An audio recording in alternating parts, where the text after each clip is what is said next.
UNSC में भारत को स्थायी सीट देने का समर्थन किया और कहा है कि ब्रिटेन को अब अपनी सुरक्षा परिषद की सीट छोड़ देनी चाहिए क्योंकि ग्रेट ब्रिटेन अब ग्रेट नहीं रहा। किशोर महबूबानी ने संयुक्त राष्ट्र में जरूरी सुधारों पर बात की और कहा, इसमें कोई संदेह नहीं है कि आज भारत संयुक्त राज्य अमेरिका और चीन के बाद दुनिया का तीसरा सबसे शक्तिशाली देश है। यूके को अपनी परमानेंट सीट वीटो का राइट इंडिया को दे देना चाहिए क्योंकि इंडिया का ये हक बनता है कि वो यूनाइटेड नेशन सिक्योरिटी काउंसिल का परमानेंट मेंबर बने। और ये कहा है UNSC, United Nation Security Council के ex president and ex permanent chief बनते हैं उन्होंने। Today is just absolutely no question that India is the third most powerful country in the world after United States and China, and Great Britain is no longer great, as we know. And कि जो security council है इसको enhance किया जाए और इसकी जो membership है वो बढ़ाई जाए, 25 परमानेंट नॉन परमानेंट मेंबर बढ़ाए जाएं। तो सारी बात है, इंडिया अगर बनता है member as a permanent member of the UN security council तो बहुत ज़्यादा जो एक स्टेचर है इंडिया का बदल जाएगा।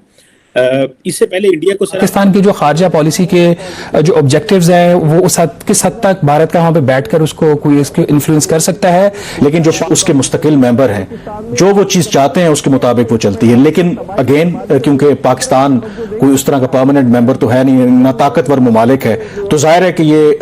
बहुत से ऐसे मामलात जो अक़वाम मुत्तहिदा की सलामती काउंसिल में जाते हैं उसका पाकिस्तान को नुकसान भी हो सकता है। अगर लेट्स सपोज हमारा neighbour country India United Nation Security Council का परमानेंट मेंबर बनता है तो उसे पाकिस्तान को क्या नुकसान या क्या फायदा होगा? क्या पाकिस्तान की पब्लिक इस चीज से एग्री करती है या ये समझती है कि इंडिया को यूनाइटेड नेशन सिक्योरिटी काउंसिल का परमानेंट मेंबर बनना चाहिए? यूनाइटेड नेशन सिक्योरिटी काउंसिल का अगर एक्स प्रेसिडेंट आपको ये कहता है दुनिया के सामने कि इंडिया इस वक्त बहुत ज्यादा हकदार है सिक्योरिटी काउंसिल की परमानेंट सीट का और यहां तक कि यूके को ये चाहिए कि वो अपनी सीट ऑफर कर दे इंडिया को, तो ये एक बड़ी खबर है। यही बात नहीं, उन्होंने कहा है कि India third most powerful country of this world है और इसमें ये कि रशिया और यूरोपियन कंट्रीज और कुछ ऐसे कंट्रीज क्या वो उनको भूल गए या उनको पीछे छोड़ गए? तो मसला ये है कि जब हम रशिया को देखते हैं तो वहां पर जो है वो जंग लगी हुई है,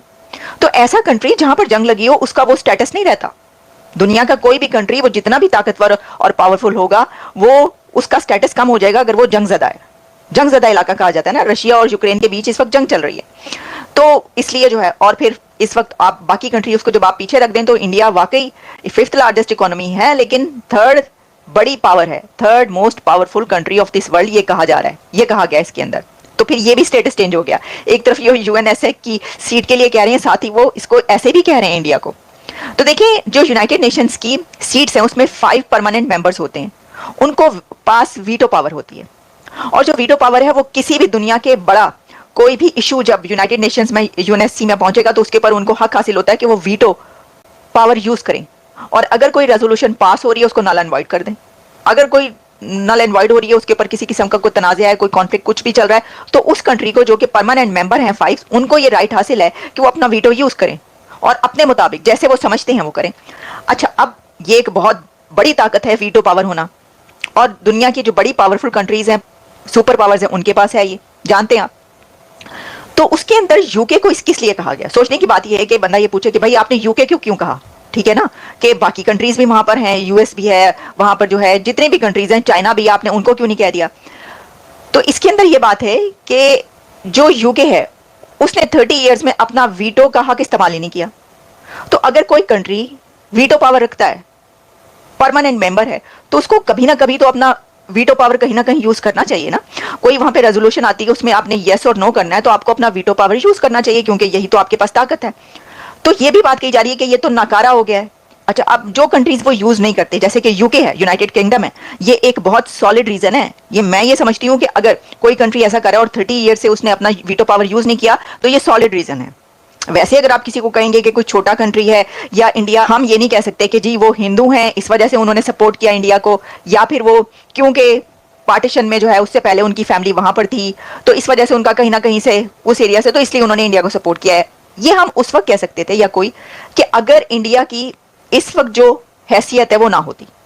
इंडिया का इस वक्त जो स्टेटस है दुनिया में वो अगर ये ना होता इससे नीचे होता और इंडिया इस काबिल ना होता कि वो यूएनएससी की सीट के लिए जो है उसको कहा जाता, तो फिर तो हम ये कह सकते थे देखें ये तो इंडिया का कोई है ही नहीं, इसमें तो ऐसे ही इन्होंने मुंह उठा के ये बात कह दी, ये तो क्योंकि ये हिंदू हैं या ये इनका ताल्लुक इनकी फैमिली का वहां से है बैकग्राउंड, तो इसलिए इन्होंने बात कह दी। हम ये बात इसलिए नहीं कह सकते क्योंकि इंडिया का ऑलरेडी स्टेटस वो बन चुका है और ये बात कही जा रही है कि इंडिया को अगर यूएनएससी की सीट नहीं दी जा रही तो ये उनके साथ नाइंसाफी हो रही है, बात ये है। तो इसलिए उनका ये कहना फिर जोर रखता है। अच्छा सिर्फ अगर लेट्स सपोज हमारा neighbour country India United Nation Security Council का परमानेंट मेंबर बनता है तो उसे पाकिस्तान को क्या नुकसान या क्या फायदा होगा? क्या पाकिस्तान की पब्लिक इस चीज से एग्री करती है या ये समझती है कि इंडिया को यूनाइटेड नेशन सिक्योरिटी काउंसिल का परमानेंट मेंबर बनना चाहिए? यूनाइटेड नेशंस की अगर बात करें इस टाइम 5 परमानेंट मेंबर हैं और अभी बात ये भी चल रही है कि इंडिया को भी परमानेंट मेंबर बनाया जाए। एलन मस्क जो कि दुनिया के अमीर तरीन इंसान है, उन्होंने कुछ टाइम पहले ऐसी स्टेटमेंट दी कि भाई मुझे हैरत है कि इंडिया सबसे ज्यादा आबादी वाला कंट्री होने के बावजूद परमानेंट मेंबर क्यों नहीं है। क्या कहना चाहेंगे? सबसे पहले तो ये बताएं, क्या इंडिया परमानेंट मेंबर बनने का हकदार है? फिर उसके बाद पाकिस्तान के हवाले से अगर आप इस वक्त हिंदुस्तान की सूरत हाल को अगर देखेंगे ना, वहाँ पे अच्छा जो लोगों के साथ वहाँ पे हो रहा है, मुसलमानों की जो कत्लो गारत गिरी हो रही है, ठीक है, जो दूसरी अकलियत वहाँ पे बसने वाली लोग हैं, अकलियत के बसने वाले लोग हैं, उनके साथ जो हो रहा है वहाँ पे, तो उसको अगर आप उस सिनेरियो में देखेंगे तो फिर तो उनका बनता ही नहीं है। अच्छा, क्योंकि यूनाइटेड नेशन के अंदर वो लोग होने चाहिए कुछ जो दुनिया में अमन चाहते हैं, जो दुनिया के अमन के खिलाफ है, उन लोगों का तो इसके बीच में कोई मुदाखलत होनी नहीं चाहिए। चले ठीक है, आपने बोला जो इस टाइम हिंदुस्तान में हो रहा है उसके ऊपर बात करेंगे, क्या हो रहा है क्या नहीं हो रहा माइनॉरिटीज के साथ, और पाकिस्तान में क्या हो रहा है। लेकिन चाइना यूनाइटेड नेशन का परमानेंट मेंबर है, चाइना का परमानेंट मेंबर है ना। हाँ, लेकिन वहाँ पे जो मुस्लिम्स हैं उनके साथ क्या, जो चाइनीज मुस्लिम है उनकी क्या कंडीशन है, क्या वो आजाद हैं? चाइना की अगर आपके मीडिया की तवज्जो की अगर कोई रिपोर्ट उठा लेना तो वो इंडिया से उसके जो मतलब हिस्से हैं वो आपको बड़े डिफरेंट मिलेंगे। ठीक है, लेकिन वो हमारा मीडिया ना, उसमें चाइना हमारा फ्रेंड है तो इसलिए वो हमें इससे थोड़े मुस्लिम मिलेंगे। आपसे अब वो उसके ऊपर बात करेंगे कि वहाँ पे क्या कंडीशन और ह्यूमन राइट की जो रिपोर्ट है ये पाकिस्तान को लेके